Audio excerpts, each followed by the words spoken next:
Greetings and welcome. Now, today is a very exciting day. We get our first few announcements for Download 2024. There's been plenty of rumours over the last few weeks, plenty of speculation. Could it be Iron Maiden? Could AC/DC be coming back? Rammstein? Even heard things like Green Day and stuff like that.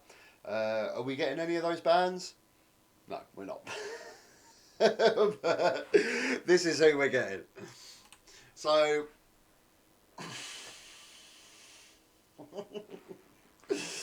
now look, if you're excited about this lineup, all power to you. I hope you have an amazing festival. But for me personally, everyone's different, aren't they? But for me, I'm not terribly excited about this lineup. Am I going to go next year by looking at that? Probably not. Unless there's some major developments in the next set of lineup announcements. But let's go through it, shall we? Let's go through it. So, your main headliners, let's go from the top down. Queens of the Stone Age. Now, Queens of the Stone Age are a band that I think that everyone loves, right? I mean, well, everyone likes Queens of the Stone Age. I think if you compiled about 15 to 20 of my favourite Queens of the Stone Age tracks, it'd be amazing. Little Sister, what's that other one? Stand by the ocean, drink the potion, baby, just to please you. You know, I could see myself having a beer, having a sing along to Queens of the Stone Age. I've seen them live a couple of times. They're great. They're really super, super tight band. Does it fill me with pure excitement for a headliner? Not so much. Not so much. Now, next you've got Fall Out Boy. Now, I have to be honest. Fall Out Boy is a little bit of a guilty pleasure for me. I did enjoy a little bit of Fall Out Boy in the mid 2000s. Baby, seasons change. People don't, and I always be waiting in the back of room. It's great fun, and I could definitely see myself thoroughly enjoying these guys at about 2 p.m. with a beer, having a good sing along. But again, as headliners, am I terribly excited? Does it fill me with excitement? No, not really. But like I say, if these this is obviously only my personal opinion. I'm sure there's lots of people out there that Fall Out Boy, they hit their teens in that mid 2000 emo stage, and they're obsessed with them and they absolutely love them and cannot wait to see them. And all power to you. I hope you have an amazing time. Same with Queens of the Stone Age. So your final headliner, Avenged Sevenfold. Look, Avenged Sevenfold are a band. I like a lot of their music. Um, their early album, Waking the Fallen, is maybe even being one of my top 10 all-time favourite albums. I love that album. Nightmare was good when they got Thingy from Dreams Theatre to do the drums after the Rev died. What's his name? Put it in the comments. Yeah, and they got some good out. But their most recent one, was it this year? I gave it one listen. I couldn't do it. I really couldn't do it. It wasn't good. Wasn't good. I saw them. I guess it was 2018 or something at the O2. It didn't really blow me away, to be honest. I wasn't crazy impressed. So another headliner that I'm not super excited for. Then we go down to the next tier, Royal Blood. Royal Blood, one of those bands I was kind of obsessed with when they first brought out their first album, when they were in their early days where they're really raw. Second album didn't interest me at all, and they've kind of gone down. I can't see why they'd be that high up. I mean, where they put them in that, it looks like they're going to be co-headlining, like just before the headliner. I don't think they're good enough. I honestly don't think they're good enough for that. Then you got the Offspring. The Offspring, I love the Offspring's early albums. I saw them at Wembley a couple of years last year. They were great. But I'm one that I love their early stuff like Ignition and Ixnay and Smash. But if I'm standing there listening to Pretty Fly for a White Guy, I'll piss off for a beer or something. Again, I've seen them a couple of times. Great, fantastic. Doesn't fill me with excitement. Machine Head. Um, Again, I kind of went off Machine Head a little bit after is it Ashes of Empire and the Blackening album. I kind of lost track with them. Apparently, their new album's really, really good. I do need to give it a listen. But I've seen them live a couple of times. I saw them, their live album that they've done, Hella Lives, I think it's called, at Brixton. I was at that gig. That was immense. That was incredible. I'd go and see them. Of course I would, yeah. And if their new album is as good as people say, then maybe it'll be a great show. Pantera. What they say, first appearance in 20 years, but is it Pantera? It's not really. if, it would be awesome. I mean, you've got Zach Wilde, haven't you, playing guitar? So I mean, if you're going to get anyone to fill in those big shoes that they need to fill, that it's going to be him. Pantera would be great, of course they would. Bad Omens, I don't know too much about. Corey Taylor's solo stuff, yeah, I'm really not that keen on it. Doesn't fill me with excitement. While She Sleeps, I absolutely love. I don't think While She Sleeps gets enough credit. Architects have kind of like shot off into the distance in those sort of British metalcore bands. They're sort of huge, aren't they? I think While She Sleeps gets forgotten about a little bit. They are incredible, and they're incredible live. The last time I saw them here in Brighton. It was my first gig after COVID, so everyone was going absolutely mental. Actually, fuck it, let's put a clip on. I ain't monetised. Who gives a shit? Let's play some While She Sleeps live. This is actually the Brighton gig, and it does go off. If you get the chance to see them live, they're bloody awesome.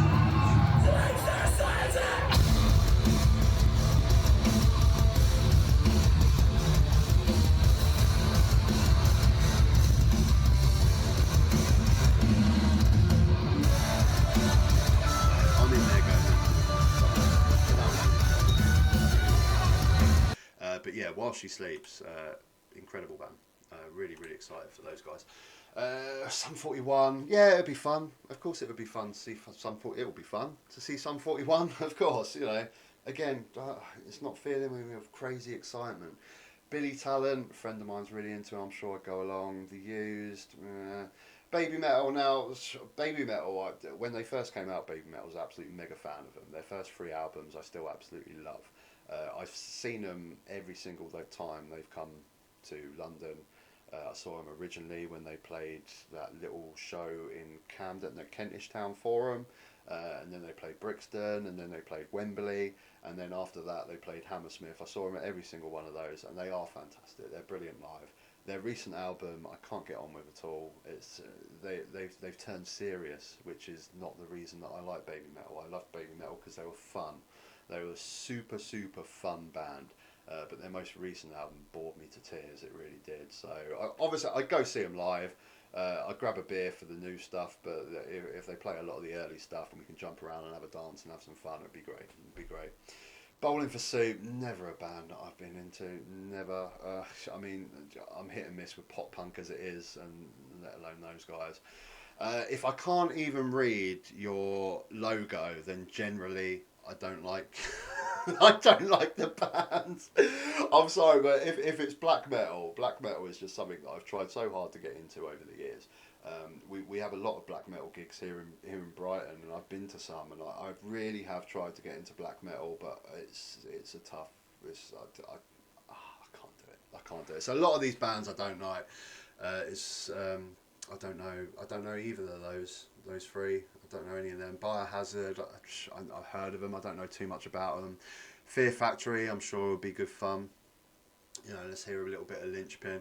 I won't get too much into the smaller bands here. Alien Weaponry were great last time they were at Download in 2019.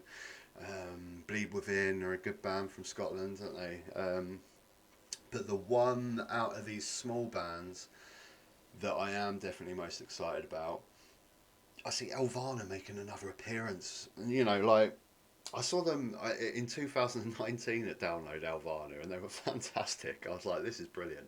They'd done their own show here in Brighton. I went to see it.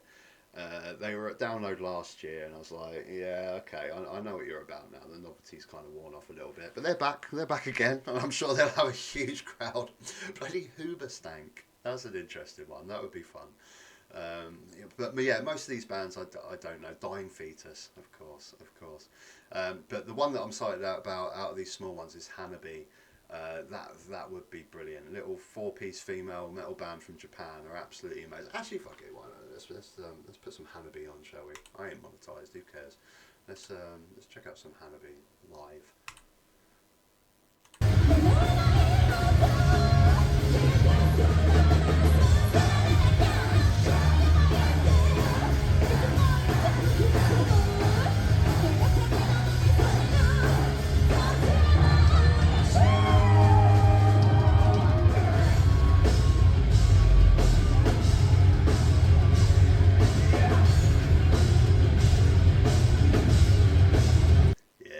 a bit of Hanabi. It's good to see that these guys are putting on some more Japanese bands. You know, when you get that survey at the end of Download, where they say what bands would you like to see, I always try and push the Japanese metal bands. It's just such a shame that they've never got Maximum Hormone over on Download, because they had them at what's the one in France, the Hellfest have put them on. But they've never taken a chance with them at Download. But yeah, Hanabi, Baby Metal, it's good to see some Japanese bands in there, because Japanese metal music is awesome. What else we got? Those Damn Crows, they're always good fun. I've seen them quite a few times. Wargasm, they'd be good. But you know, the whole thing with all the bands that you don't know, that's the good thing about Download, isn't it? Most people do this, every single band that you don't know, you put on a Spotify playlist and you check them out, and then you discover new bands that you never thought you liked before. Last year, I discovered Monuments, they're a fantastic band. Their show at Download was incredible, so good. They're one of my new favourite bands now, purely from discovering them because they're on the Download lineup. And also bands that you kind of know of, but never really dived into. Like last year, I saw that Hatebreed were on the lineup, and they're a band that I've known a few songs, but never really dived in. And I dived into them, and I was like, oh my god, they're awesome. What have I been missing all these years? They're brilliant. So yeah, on this lineup, will I be going? Probably not. It's quite sad. But to be honest, I don't understand people getting angry though. I mean, this is very much more a rock festival, this one now, isn't it? You've got your metal bands there, but this, I mean, especially the headliners are very, very rock bands. But you know what? If you're more into your metal, go to Bloodstock. You've got your options. I mean, who's at Bloodstock this year? They've got a really good lineup, actually, haven't they? Let's have a look. See, look, if you're into your metal, go to Bloodstock. Look, you've got Opeth that are doing like a fan, one of those things where you vote for which tracks you want. That would be incredible. Architects, Monomorph, Clutch, they're not metal, but they're bloody awesome live. Hatebreed, that I was just talking about, a load of your black metal bands, all this sort of stuff. You know, that's what I'm saying. If Download's not metal enough for you, go to Bloodstock. And then if next year Download have a few more metal bands, go to Download. You know, that's what you got to do, isn't it? But yeah, what are your thoughts, guys? Put in the comments down below. Not feeling excitement. Till next time, take care.